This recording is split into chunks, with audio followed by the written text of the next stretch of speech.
The U.S. government is fighting a legal effort to stop the force-feeding of hunger-striking detainees at Guantanamo Bay. Lawyers for several prisoners have appealed to a Washington court to intervene, but the administration says federal judges have no say on what happens at the camp.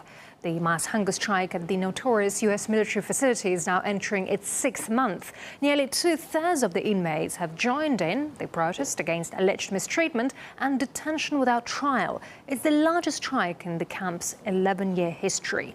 Military doctors are force-feeding 45 detainees to keep them alive.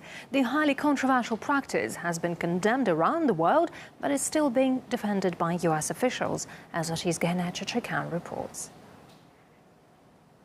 The UN calls for the U.S. to stop force-feeding Guantanamo hunger strikers. The practice is against international law and is seen by many as a form of torture. And here's why. First, the guards strap the detainee down to a chair, like this one. Then they put a mask over his face so that the detainee can't move, bite, or spit. Then the nurse snakes the feeding tube into nasal cavity. The feeding tube, which is roughly the size of a pen's ink cartridge, or this. Well, this is not an actual feeding tube, but it gives you an idea. And this area is very rich in nerve endings, and patients report extreme pain during the procedure. And the nurse pushes the tube further down the throat, creating a tightness that makes breathing difficult. At that point, patients typically feel pressure on their chest and lungs. Some say it feels like they're drowning. Then the staff tapes the tube to the detainee's nose so that they can't bite or swallow it. And then 2 cans of nutritional substance are being funneled through the tube. Now, we wrote to Guantanamo and asked whether they use an anesthetic for this seemingly painful procedure. Here's their response. Typically not. However, it is available if the detainees request it. Most detainees prefer to use standard olive oil to lubricate the tube. U.S. officials are trying to make it sound like it's not as bad, but here's how one of the detainees, a Yemeni man, Samir Naji al-Hassan Makbel, describes what force-feeding actually feels like. I will never forget the first time they passed the feeding tube up my nose. I can't describe how painful it is to be force-fed this way. As it was thrust in, it made me feel like throwing up. I wanted to vomit, but I couldn't. There was agony in my chest, throat, and stomach. I had never experienced such pain before. I would not wish this cruel punishment upon anyone. We also asked the Guantanamo official how many detainees resist the procedure and how many give their consent to it. And he wrote back saying the majority of the detainees report compliantly and do not resist. Detainees are given a choice to eat a hot meal, drink the liquid nutrient, or be enteral fed. The detainees see the choice differently. Take a listen. When they come to force me into the chair, if I refuse to be tied up, they call the ERF team. So I have no choice. Either I can exercise my right to protest my detention and be beaten up, or I can submit to painful force feeding. For most people, these detainees are out of sight, out of mind. As sad as it is, they see physical suffering as the only way to draw the world's attention to their plight. We can't hear their voices, but here's what they write. I'm doing this because I want to know my destiny. I cannot abide not knowing anymore. I just hope that because of the pain we are suffering, the eyes of the world will once again look to Guantanamo before it is too late. Indefinite detention is the worst form of torture. Respect us or kill us. It's your choice. The U.S. must take off its mask and kill us. The Obama administration doesn't want Guantanamo inmates to die, but neither is it in a rush to give the detainees their lives back. In Washington, I'm Ganesh Chekyan. The way U.S. medical personnel treat the detainees virtually amounts to malpractice. That's the view of Dr. Frank Arnold. The regime which the Joint Task Force for Guantanamo has written for the treatment of these people requires truly abusive care and also involves the use of medicines which are dangerous. They are not allowed to behave like doctors and are compelled by the military hierarchy to behave like jailers. In particular, several of them have commented to me through their lawyers that when they ask the doctors, for example, to stop the environmental manipulation which leaves them freezing at night or waking them at night for various disturbances, the doctor says they have no power to do anything. And as one of them said, one of the hunger strikers, what is the point of a doctor like that?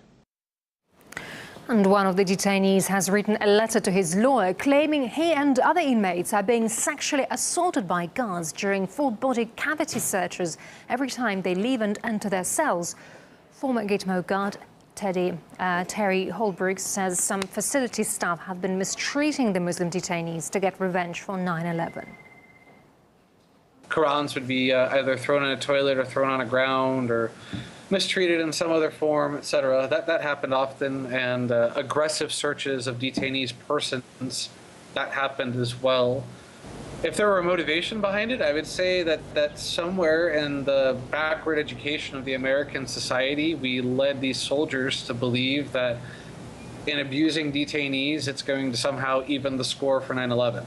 There are soldiers in the Army, in the Navy, Air Force, Marines, etc., who think that if they kill an Arab, if they mistreat a Muslim, if they abuse a detainee, it's going to somehow balance the score for 9/11. And it's not really difficult to step back and realize nothing is going to bring those people back to life.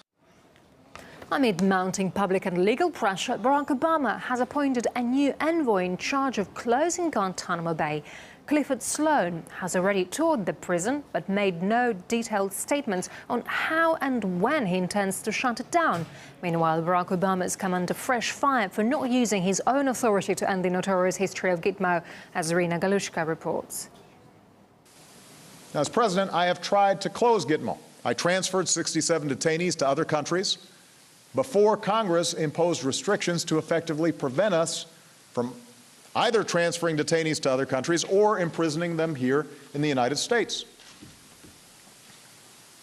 These restrictions make no sense. This statement, coming from the person many refer to as the most powerful man in the world, may sound sincerely frustrated, but many believe it has little honesty to it. President Obama has been balking on this. He's been claiming that he can't do anything, and that's simply not true. He's operating a drone assassination program, claiming he has the power to do that as President of the United States, and yet somehow he's claiming that he doesn't have the power to close down a military prison, and he's the commander-in-chief of the United States Armed Forces. Isn't that a bit strange?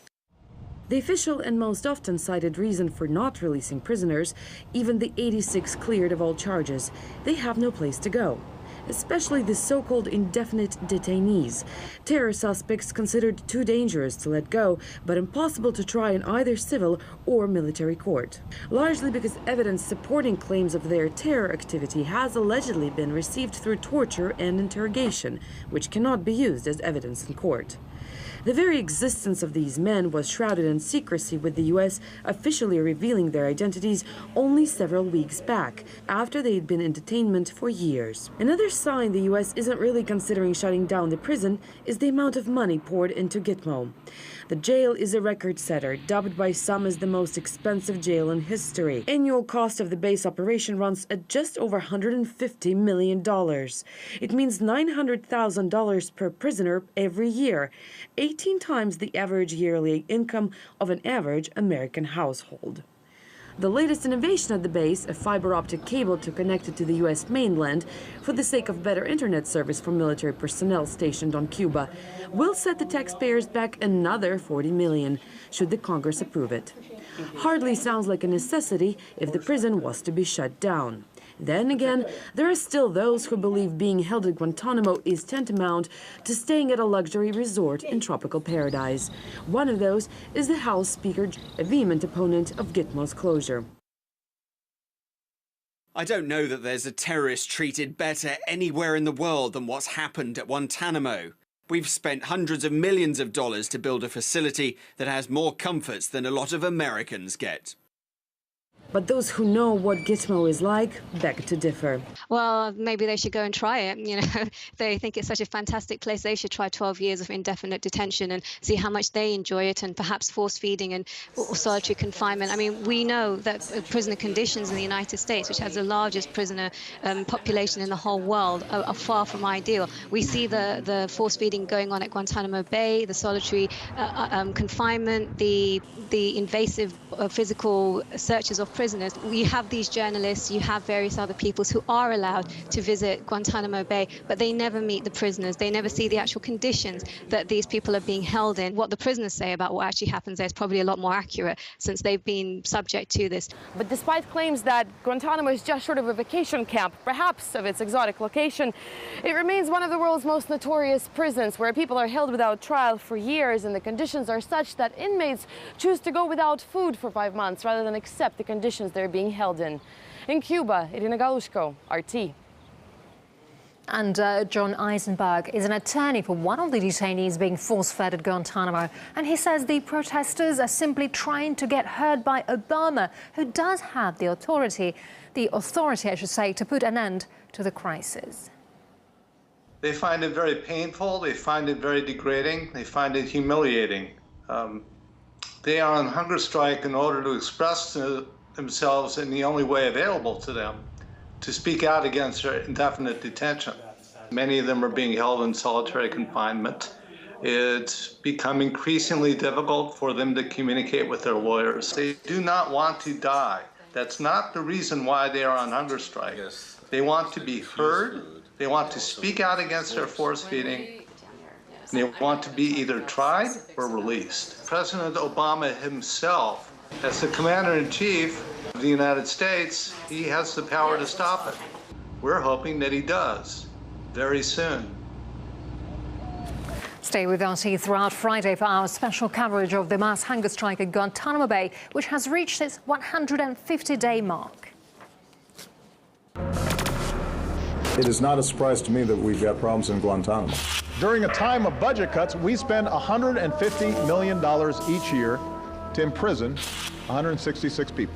Gitmo has become a symbol around the world for an America that flouts the rule of law.